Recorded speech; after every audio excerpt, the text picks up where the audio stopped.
dreams and thoughts are the same. They're all the same. We classify dreams as that's what happens when you're asleep and it's not you. It's just a fantasy that we don't believe really, because it's just a dream that didn't happen really. It's just all thoughts. And yet everything that's happening throughout the day, there's just sensory input going through senses, ending up in the brain. The mind makes it and interprets it and reacts to it, makes it into thoughts, and then there's a story. None of this stuff that you're looking at, the colours, the density, the vibrating atoms that look like solid object, none of it's actually what it really looks like, what we perceive it and make it into a story about. None of it's like that. And so it's just kind of interesting. And the other thing is, all these human beings, all these individuated perspectives of that energy, all these human beings that are looking at it are just, they're like a infinitely complex prism that sees the hologram from slightly different angle. So the hologram kind of is there, the energy, the expression, the thing that we interpret through sight, sound, smell, taste, touch, whatever.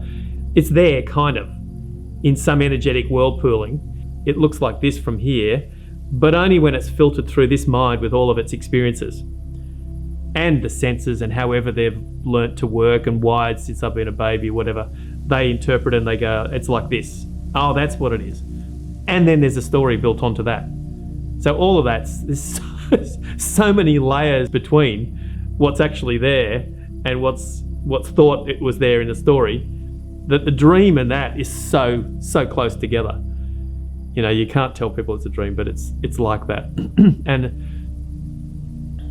and just that seems to be such an interesting acceptance that whatever we're perceiving is dreamlike in thought, in story, but we just take it as serious. And tangled up in all of that is the separation that's created in the mind and the story. And yet none of that stuff is actually real. None of that stuff is believable. Just like you don't believe a dream. You go, oh, that was interesting. God, triggered me there. I didn't think that was coming, or that was beautiful. I had this amazing dream. And dreams are expressing because the mind subconsciously needs to do that. Who knows all of the reasons why dreams happen, but it's usually a processing of the subconscious mind. So all of this, the complexity of that just would make people stop and go, well, I don't know whether this is a dream. I mean, this is not, it's not real because I'm awake and I have physical touch and senses that are going on. But the actual story that's being created is exactly the same as the dream. It's just an interpretation of those senses, whereas the mind is interpreting thought in a dream and making that into its story. It doesn't really matter because none of it's actually what is perceived. None of it's actually what's there, really. None of it's just that conglomerated or coalesced energy that's a rock or a human being or a dog or an animal or anything we label. None of that's what it is. We just summarize, perceive it, interpret it, make a story out of it, and then dream that's like that. It's like, you could call it all dream. It's all story. It's all mind stuff. The human interface can see that that's what it's doing when it sees through the story, but then the story plays on the screen all the time still. It's just not believed that the story is the identity. That's the difference. This intelligent flux is the story that's appearing, is Bernie, is whatever's around. It's the same. It's all the same.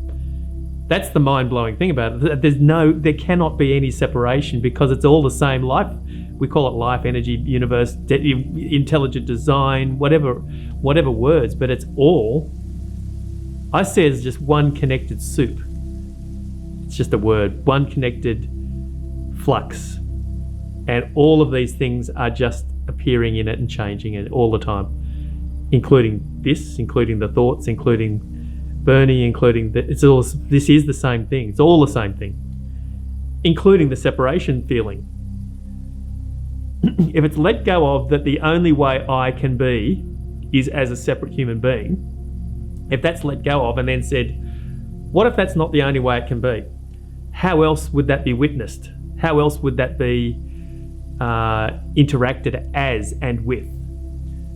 That vibrant, intelligent awareness that is interpreted through the senses, is interpreted with the mind, is taken to be the physicality, but it's not.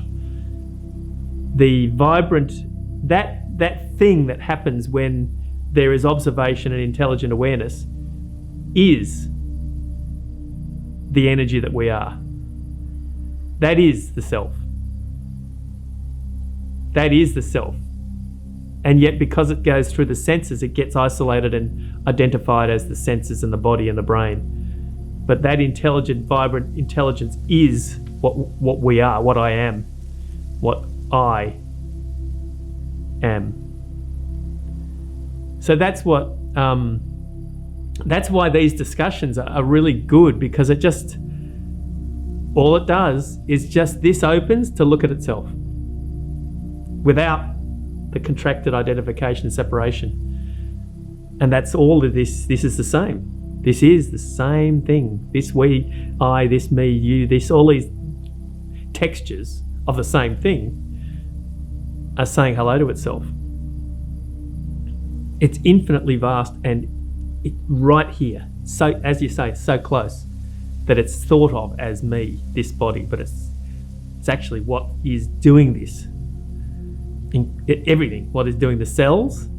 It's not what is doing the thinking, it's what is doing all of it, including the cells dividing subtly down, including the air molecules hitting the face of the human being, including every single vibrant, energetic expression that is all connected and all happening together, including the human body, including the thoughts that are happening in that soup, including the thoughts that are having thoughts about it being separate from this body, including it looking at itself. It's all just the same thing, interacting with itself. Kind of, I see it as almost like a cinematic story, that this brain is interpreting and just putting into words, but it's the depth of it's just incredible.